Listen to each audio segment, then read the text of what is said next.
Welcome. আমি doctor Sadikul ইসলাম তালুকদার। শুরু করছি lecture on neoplasm pathology lecture class, ধারাবাহিক ক্লাস। আজকের পর্বে আছে effect of tumour on host. তো effect of tumour on host, তাহলে ওই শরীরে যে অ্যাবনর্মাল মাস অফ টিউমার হলো, অ্যাবনর্মাল মাস অফ টিস্যু বা টিউমার হলো, তার শরীরের উপর কি প্রভাব, ইফেক্টটা কি? একটা হলো প্রেশার ইফেক্ট। এক্সাম্পল দিচ্ছি, pressure exerted by pituitary adenoma on gland adenoma of gland causes pituitary insufficiency. তাহলে পিটুইটারি অ্যাডেনোমার উপরে যদি কোনো টিউমার প্রেশার দেয়, তাহলে পিটুইটারি হরমোনের ইনসাফিসিয়েন্সি হয়। Intracranial meningioma exert pressure on brain tissue. এই হলো প্রেশার ইফেক্ট। হরমোনাল ইফেক্ট আছে, the elaboration of insulin by beta cell adenoma. প্যানক্রিয়াসে যদি বিটা সেলের টিউমার হয়, অ্যাডেনোমা হয়, তাহলে লক্ষ লক্ষ বিটা সেল বেড়ে যাবে। তাহলে লক্ষ লক্ষ বিটা সেল মানে লক্ষ লক্ষ গুণ ইনসুলিন তৈরি হবে। তো ইনসুলিন যদি বেশি হয়, তাহলে সুগার, ইনসুলিন কাজ হলো সুগার কমানো। সুগার কমাইতে কমাইতে এমন হাইপোগ্লাইসেমিয়া হবে, যেমন ফ্যাটাল হাইপোগ্লাইসেমিয়া হবে। আরেকটা হয়তো ব্লিডিং হইতে পারে, টিউমার ফেটে ব্লিডিং হলো। আরেকটা হলো আলসারেশন অ্যান্ড সেকেন্ডারি ইনফেকশন হইতে পারে। Pressure exerted by expansile tumour on skin or gut mucosa causes ulceration and secondary infection. আরেকটা হইতে পারে ক্যান্সার ক্যাকেক্সিয়া। টার্মটা কেমন, শুনতে কেমন, cachexia. The patient with advanced cancer becomes lean and thin. Cancer হয়ে অনেক দিন যাবত ক্যান্সার আছে, রোগীগুলো একদম শুকিয়ে একদম লিন অ্যান্ড থিন হয়ে যায়, পাতলা হয়ে যায়, শুকিয়ে শুধু হাড় থাকে এরকম। Due to progressive loss of body fat and suffer from asthenia. Asthenia হলো প্রফান্ড উইকনেস, একদম দুর্বল হয়ে যাবে। অ্যানোরেক্সিয়া অ্যান্ড এনিমিয়া, ক্ষুধামন্দ, খেতে পারবে না, কোনো যত স্বাদ করে রান্না করে দাও খেতে পারবে না। অ্যানোরেক্সিয়া হবে, ক্ষুধামন্দ হবে, এবং তার জন্য কি হবে, এনিমিয়া হবে, রক্ত শূন্যতা হবে। This wasting syndrome is called cancer cachexia. এরকমভাবে ক্যান্সার হয়ে রোগীরা যখন অনেক দিন সাফার করে, মৃত্যুর আগ দিয়ে তারা শুকিয়ে শুকিয়ে একদম কঙ্কালের মতো হয়ে যায়। কজেস, কি কারণে এরকম হয় cancer cachexia? It is suggested that macrophage product tumour necrosis factor alpha is called cachectin. ম্যাক্রোফেজের কাজ হলো ক্যান্সারকে মেরে ফেলতে চায়, ধ্বংস করতে চায়। এই জন্য tumour necrosis factor alpha secretion করে, ওটাকে বলে ক্যাকেকটিন, তার নাম দেয়। It mobilise fat and causes cachexia. Depression effect appetite. ও ক্যান্সার হলে কি মানুষ সুখে থাকে? ডিপ্রেশনে মন মরা হয়ে যায়। কোনো লোক যদি ডিপ্রেশনে ভোগে, তার কিন্তু ক্ষুধা লাগবে না। Loss of appetite causes anemia and weakness. এতক্ষণ বললাম আমি effect of tumour on host, আর এখন হলো উল্টা, effect of host on tumour. যার টিউমার আছে সে টিউমারের উপর কি ইফেক্টটা করে। Effect of host is the defence of host against tumour, defence mechanism, and it is the immune reaction of host against tumor. Tumor এগেনস্টে কিন্তু ইমিউনোলজিক্যাল রিয়াকশন হয়। Cell involve in immune reaction for host defence হলো cytotoxic T cell. আমরা এই যে আগে বলেছি যে যখন একটা ক্যান্সার সেল ব্লাড ভেসেলে ঢুকে সাইটোটক্সিক টি সেল তাকে মেরে ফেলে, তো সেইটা আর কি cytotoxic T cell, NK cell, natural killer cell বলে এনকে সেল, আর হলো ম্যাক্রোফেজ, এরাই হলো ক্যান্সারকে কিল করার চেষ্টা করে। The example of immune reaction হলো prognosis of tumor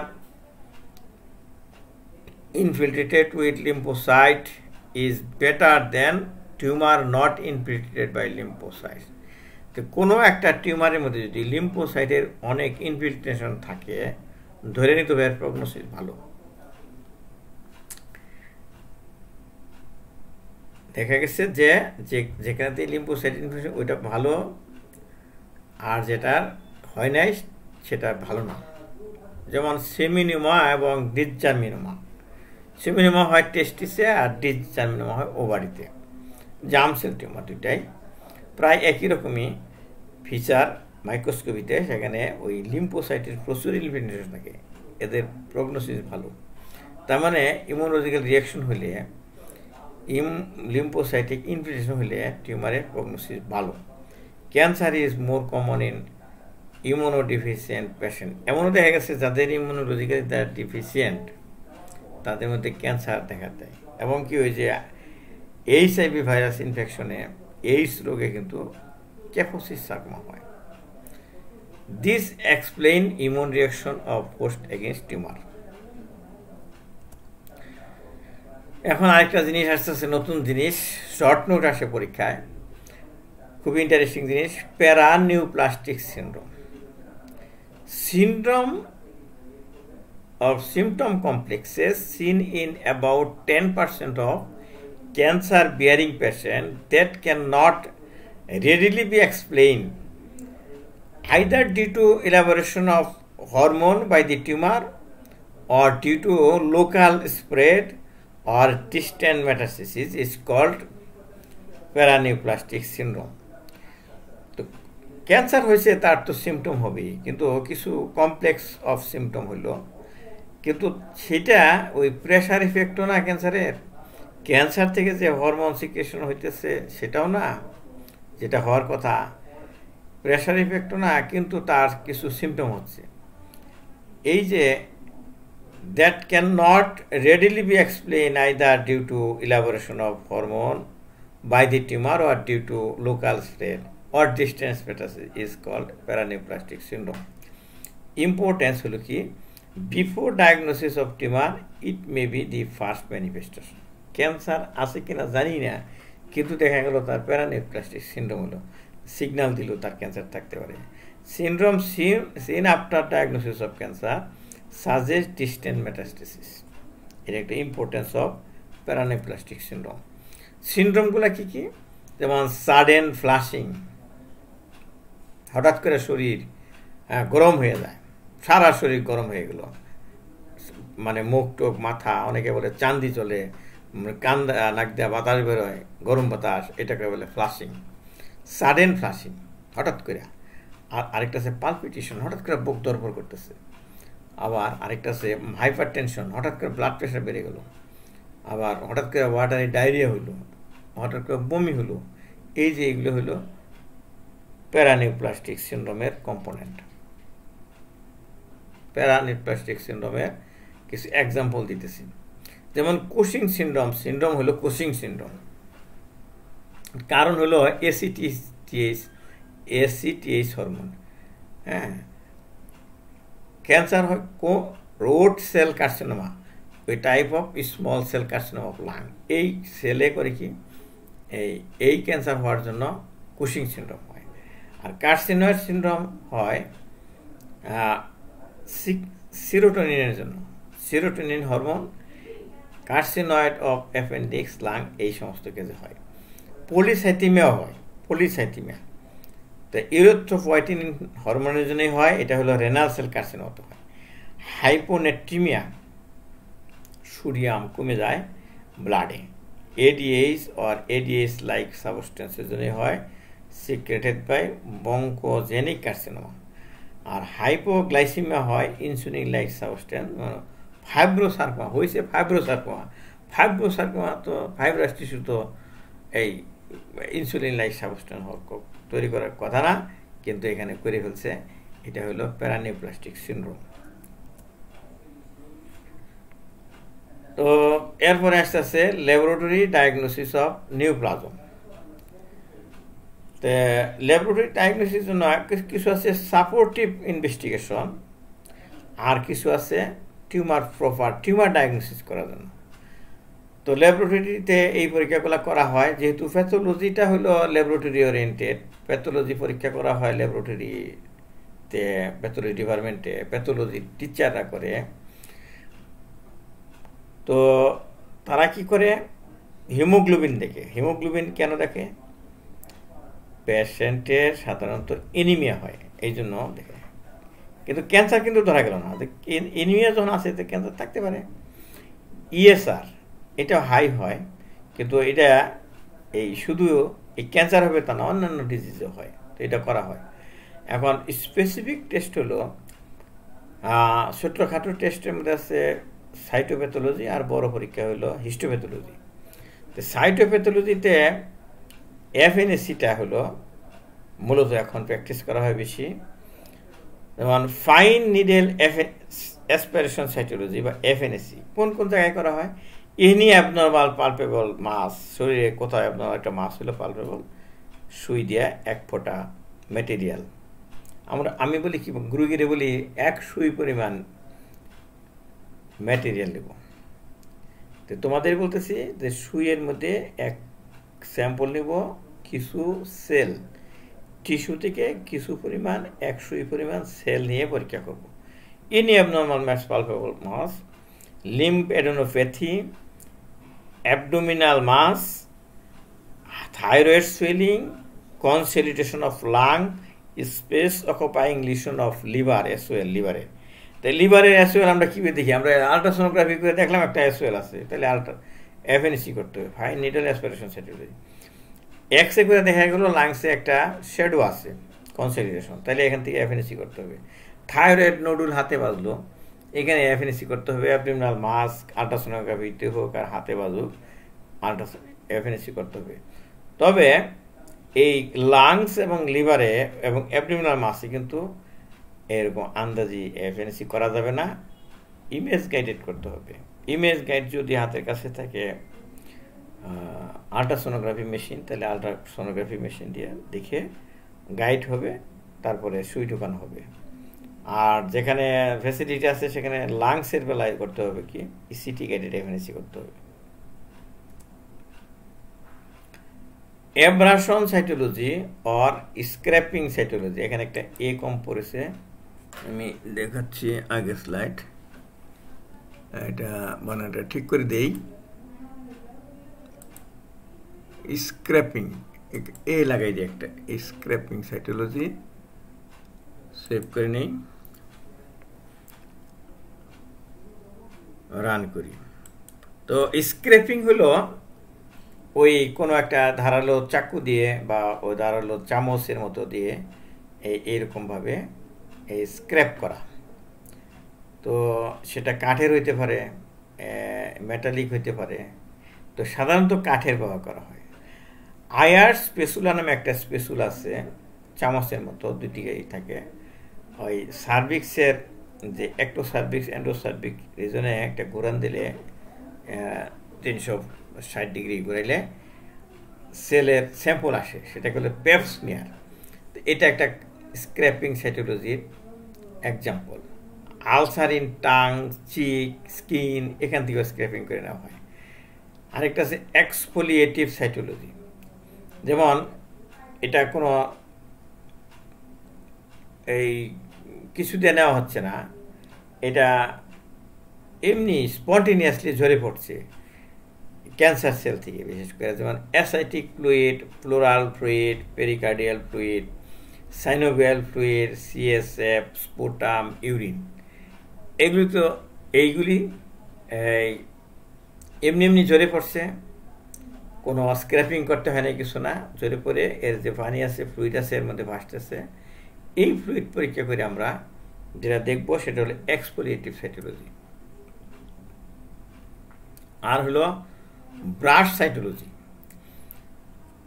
সুন্দর সুন্দর ব্রাশ আছে সাইটোলজি করার জন্য, এই ব্রাশ করে বোতল ব্রাশ যেরকম করে ঘুরাইয়া ঘুরে নেওয়া হয়। আরেকটা আছে ইমপ্রিন্ট সাইটোলজি, যে অপারেশনের সময় তাড়াতাড়ি একটা রিপোর্ট পাওয়ার জন্য যে অপারেটেড ম্যাটেরিয়াল একটু চাকু দিয়ে কেটে স্লাইডের উপরে একটা ইমপ্রিন্ট করা হলো, মানে টিপ দিয়ে বসার মতো একটা টিপ দেওয়া হলে এখানে অনেক সেল জোরে জোরে পড়বে, সাথে সাথে স্টেন করে দেখা যাবে ম্যালিগন্যান্ট সেল আছে কিনা। কিন্তু হিস্টোপ্যাথোলজি করলে সময় লাগবে, 2 দিন 1 দিন সময় লাগবে, হ্যাঁ, বেশিরভাগই 3 দিন লাগে।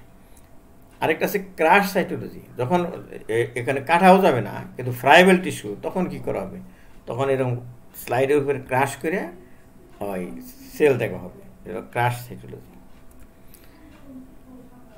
এরপরে আছে আরেকটু কঠিন পরীক্ষা, সেটা হলো বায়োপসি অ্যান্ড হিস্টোপ্যাথোলজি। তো বায়োপসি কি জিনিস, অনেকে বায়োপসি এবং হিস্টোপ্যাথোলজি কনফিউশন আছে। বায়োপসি আসলে কি জিনিস? বায়োপসিটা হলো technique of collection of tissue from living body.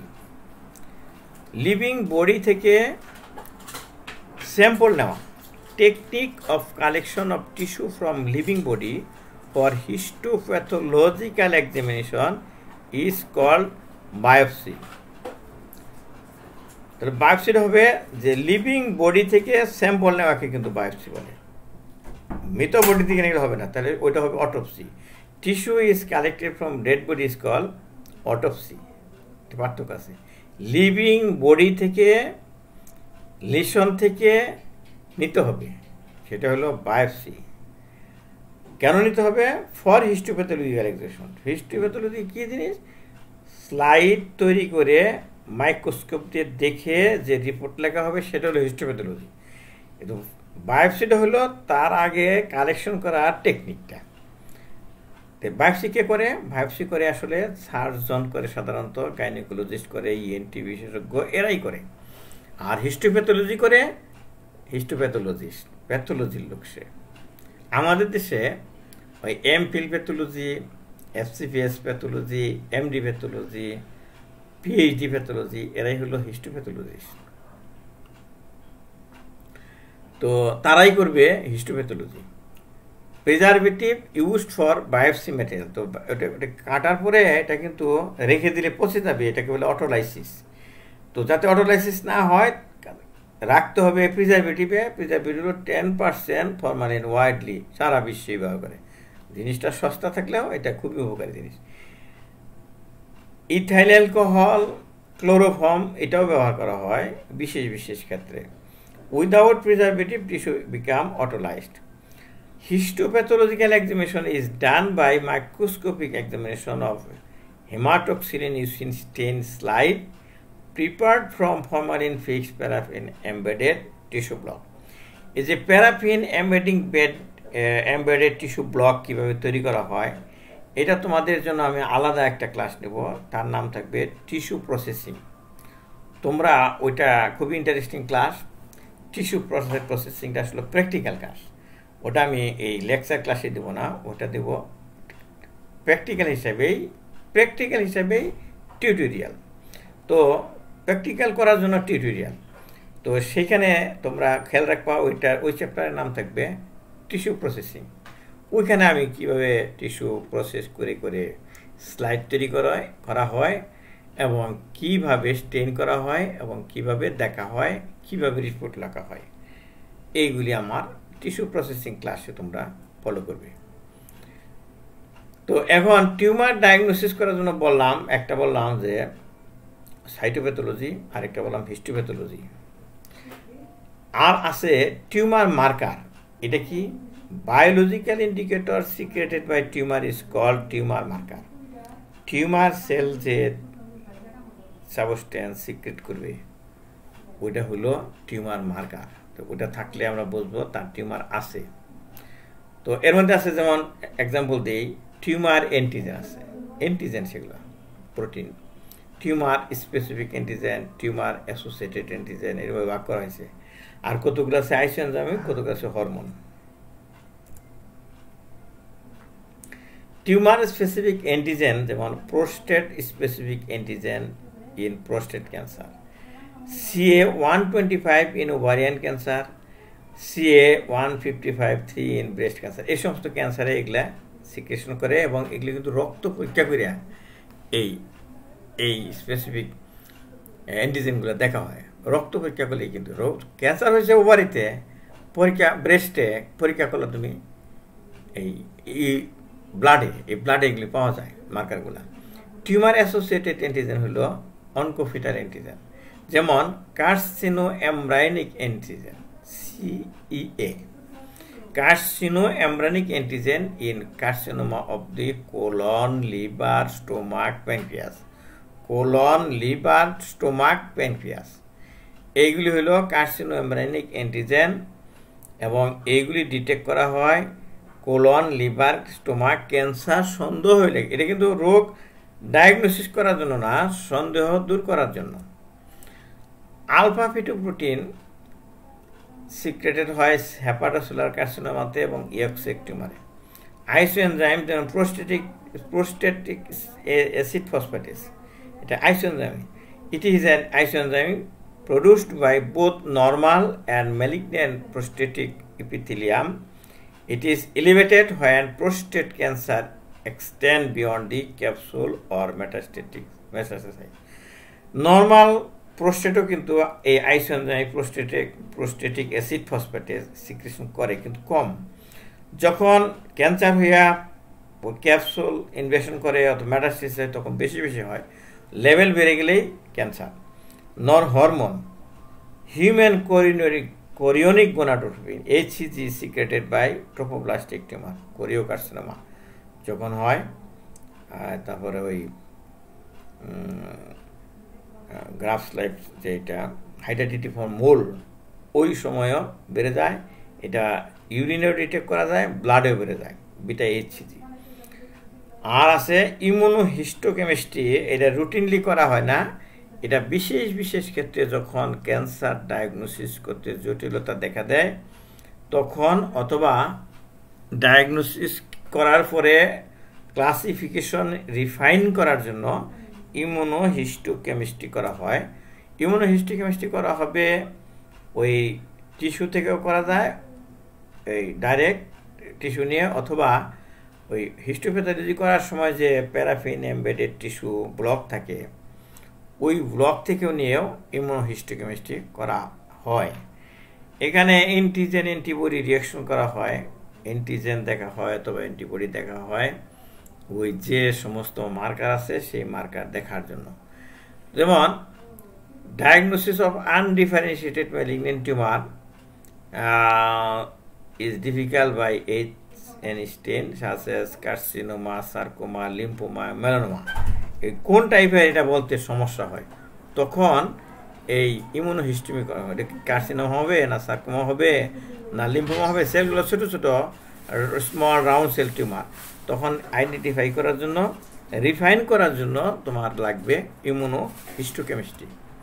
Immunohistochemistry reveals যেমন ক্যারাটিন ইন কার্সিনোমা, যদি ক্যারাটিন রিভিল করে, ক্যারাটিন ডিটেক্ট করে অ্যান্টিজেন অ্যান্টিবডি করে, তাহলে মনে করতে হবে এটা কার্সিনোমা। যদি ডেসপিন তাহলে মনে করতে হবে sarcoma. LCA leucocyte common antigen যদি হয় তাহলে মনে করতে হবে লিম্ফোমা। অথচ হেমাটোক্সিলিন ইউসিন স্টেন দিয়ে একই রকম দেখা যাচ্ছিল আর কি। Determination of primary site of metastatic, একটা মেটাস্টেটিক টিউমার হওয়া গেছে কিন্তু প্রাইমারি সাইটটা আমাদের দেখা যাচ্ছে না, হয়তো ছোট অথবা রিগ্রেশন করে ফেলছে, তখন অথবা প্রোস্টেটের লুকাই আছে, তখন এই প্রেজেন্স অফ PSA তখন টিস্যুতে স্টেন করা হবে। A metastatic tumour suggest primary site is prostate. Thyroglobulin in metastatic এই করা হবে কিন্তু ইমিউনোহিস্টোকেমিস্ট্রি টিস্যুতে, মেটাস্টেটিক টিস্যুতে। যখন দেখা থাইরোগ্লোবুলিন পজিটিভ হলো ধরে ধরে এই প্রাইমারি সাইট থাইরয়েড গ্ল্যান্ডে আছে খোঁজার জন্য। থেরাপিউটিক পারপাজেও ইমিউনোহিস্টোকেমিস্ট্রি করা হয়, যেমন detection of oestrogen progesterone receptor in carcinoma of breast. চিকিৎসা দেওয়া হবে, ইস্ট্রোজেন প্রজেস্টেরন রিসেপ্টর আছে কিনা যদি থাকে তাহলে ওই হরমোন থেরাপি দেওয়া হবে। কাজে এটা থেরাপিউটিক পারপাসে এই ইমিউনোহিস্টোকেমিস্ট্রি খুবই এখন ব্যাপক হারে ব্রেস্ট কার্সিনোমাতে ইস্ট্রোজেন প্রজেস্টেরন রিসেপ্টর ডিটেক্ট করা হয় ইমিউনোহিস্টোকেমিস্ট্রির মাধ্যমে। তো আরেকটা হলো প্রগনোস্টিক পারপাস, যেমন over expression of ERB2 protein suggest poor prognosis. যদি দেখা গেলো এইটা পজিটিভ হয়েছে, ওভার এক্সপ্রেশন হয়েছে, তাহলে মনে করতে হবে এই ক্যান্সারের প্রগনোসিস ভালো না বেশি। আরও জটিল অবস্থা DNA প্রোব অ্যানালাইসিস করে, যেমন সাউদার্ন ব্লট নর্দার্ন ব্লট করেও দেখা হয় মিউটেশন হলো এক মিউটেশন এক ক্যান্সার হয়, সেটা ডিটেক্ট করা হয়। আরেকটা আছে flow cytometry. DNA and membrane of cell are stained and pass the cell as laminar flow through a laser beam. Machine দিয়ে করা হয় আর কি। দেন the light scattered is measured by fluorescence light দিয়া এক ক্যান্সারের ফ্লো সাইটোমেট্রি জানা আছে, তার সাথে মিলিয়ে কোন ক্যান্সারের সাথে মিললো এটা দেখা হয়। এটা আরও জটিল জিনিস। এই যে মার্কারের মধ্যে যে CEA present in fetal tissue of gut, pancreas, liver in intrauterine life normal থাকে, কিন্তু কোলোনিক কার্সিনোমা, প্যানক্রিয়াটিক কার্সিনোমা এটা বেড়ে যায়। আলফা ফিটোপ্রোটিন সিক্রেটেড করে ইয়ক স্যাক এবং লিভার টিস্যু ইনফ্যান্টাইল লাইফ, কিন্তু cancer yolk sac tumour, CA liver, CA cancer হলেও এটা বেড়ে যায়। মানে ইন্টারভিউন লাইফে যা হয়েছিল ক্যান্সার হলেও তাই হয়। Prognostic value of tumour marker is more than diagnostic value. Diagnosis করাতে কিন্তু হিস্টোপ্যাথোলজি, সাইটোপ্যাথোলজি, প্রগনোসিস দেখার জন্য তোমার লাগবে ওই টিউমার মার্কার। এরপরে আছে prevention of cancer. Prevention of cancer হলো মেডিকেল প্র্যাকটিশনার যারা মেডিসিনের রুগী দেখে, তারা হেপাটাইটিস B ভাইরাস দিয়ে যে ক্যান্সারটা হয়, লিভার ক্যান্সার, এটা কিন্তু প্রিভেন্ট করার তারা একটা রুল আছে। তারা বলে দিবে হেপাটাইটিস B ভাইরাস ভ্যাকসিন দেন। গাইনোকোলজিস্ট রুগীকে বলবে যে হিউম্যান প্যাপিলোমা ভাইরাসের ভ্যাকসিন দেন, তাহলে ক্যান্সার কমে যাবে, ওই সার্ভাইকাল ক্যান্সার। আর সার্জন একটা করতে পারে, কি কার্সিনোমাটাস হাইপারপ্লাসিয়া থাকলে কোথাও রিমুভ করে দিল, সেখান থেকে হাইপারপ্লাসিয়া থেকে, অথবা যে সমস্ত প্রি ক্যান্সারাস কন্ডিশন রিমুভ করে দিল, তাহলে আর ক্যান্সার হইল না তার। এইভাবে আমরা ডাক্তারদের মধ্যেও আমরা ক্যান্সার প্রিভেন্ট করতে পারি।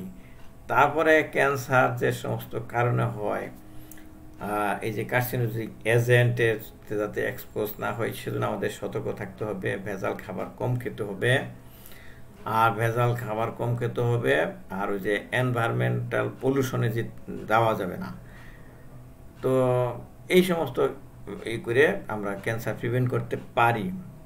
তো আমরা এখন যে কাজটা করব সেটা হলো আমরা কিছু ক্যান্সারের স্লাইড দেখাবো। আমরা যেহেতু এটা লেকচার ক্লাস, ডিজিটাল ক্লাস, এইখানে আমি রিয়াল স্পেসিমেন দেখাবো না, আমি কিছু স্পেসিমেনের গ্রস এবং মাইক্রোস্কোপিক ফিচার দেখাবো। তোমরা বাস্তবে ক্লাসে এবং মিউজিয়ামে গিয়ে এগুলো দেখে নেবে। তো আমি প্র্যাকটিক্যাল ক্লাস যখন নিব তখন আমি এই ফিজিক্যালি এই সমস্ত স্পেসিমেন দেখাবো। আজকে আপাতত এই পর্বে আমি দেখাবো ওই পিকচার দেখাবো। তো এই পর্বে না দেখে আমি পরের পর্বে দেখাচ্ছি। আজকে পর্যন্ত থাক, তোমরা পরের পর্ব দেখো কিছু কমন টিউমারের গ্রস এবং মাইক্রোস্কোপিক ফিচার। ধন্যবাদ।